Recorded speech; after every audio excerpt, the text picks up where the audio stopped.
Hi, எப்படி இருக்கீங்க? இன்னைக்கு கிறிஸ்மஸ் அன்னைக்கு லீவு நாள் இல்லையா? ஏதோ ஒரு படம் பார்ப்பேன், நிறையா பார்த்தேன். அப்புறம் ரொம்ப நாள் ஒரு படம் ஓடிடியில் உள்ளே போக பார்க்கலாமா வேணாமா, பிரபாஸ் நடிச்சிருக்காரு, ஒரு ஆன்மீக படமாக இருக்கு, ஒரு மாதிரி இருக்கு, உள்ளே போனான்னு கண்ணப்பா அதான். அப்புறம் சரி நீங்கள் அதை பார்ப்போமேன்னு பார்த்தேன். உள்ளே போய் பார்த்தா வேறு ஏதோ கதை போகுது, இது வேறு மாதிரி போகுது. நிறைய நடிகர்கள் இருக்காங்க, பார்த்தா பெரிய நட்சத்திர கூட்டங்க. முகேஷ்குமார் சிங் வந்து படத்தை டைரக்ட் பண்ணியிருக்காரு, ஓடிடியில் வந்திருக்கு.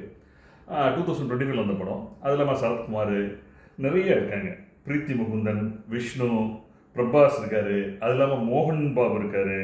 நிறைய மோகன் லாலோட ஒரு சீனுக்கு வர்றாரு. ஓகே, வாங்க படம் எப்படி இருக்குன்னு பார்ப்போம். படத்தை பொறுத்தளவுக்கு ஆக்சுவலாக நம்ம கண்ணப்பா அப்படின்னா கண்ணப்ப நாயனார். இப்போ கண்ணப்ப நாயனார் ஒரு வரலாறை பற்றி எடுக்கணும்னா 4 பேரில் முடிஞ்சிடும். எப்படி இவங்க சொல்ல போகிறாங்க அப்புறம் உள்ளே போனேன்.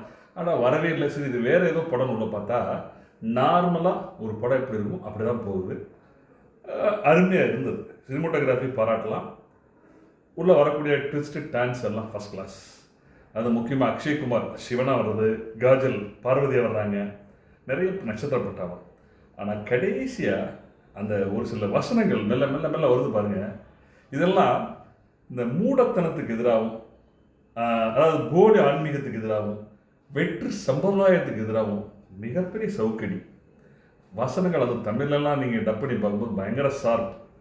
அதாவது ஒரு பகுத்தறிவு கொள்கையோட அவங்க பேச வேண்டிய விஷயங்கள் ஆன்மீகத்தில் இருக்கு. உங்கள் ஆடம்பரத்துக்கு ஆண்டவன் அணிபடிய மாட்டான். ஆண்டவனுக்கு வந்து ஏற்றத்தாழ்வு, வேறுபாடு, வெஜ்ஜு நான்வெஜ்ஜு எதுவும் கிடையாது. அவனுக்கு தூய அன்பு தான் மெயின். அதுதான் படம் சொல்லுது. கடைசி சீன் உண்மையிலே கிளைமேக்ஸ் கண்ணப்ப நாயனாராக மாறுற டைம் அதை கொண்டு வந்து பொறுத்துறாங்க. அப்பா பொழுதுக்கு இருக்குது கிளாஸ். ஸோ படம் ஒரு டைம் தாராளமாக பார்க்கலாம். முக்கியமாக நான் யார் சொல்லணும்னா, ஆன்மீகத்தை விரும்புகிறவங்க, சிவனடியார்கள், பகுத்தறிவு பேசுகிறவங்க இந்த படத்தை ஒரு டைம் பாருங்கள். படம் நல்லா இருக்கு. I recommend to watch this movie. Vijay cinema வரல என்ன மார்க் கொடுக்கலான்னா, ஓவரால் இந்த படத்துக்கு ஒரு 6.5 out of 10 கொடுக்கலாம்.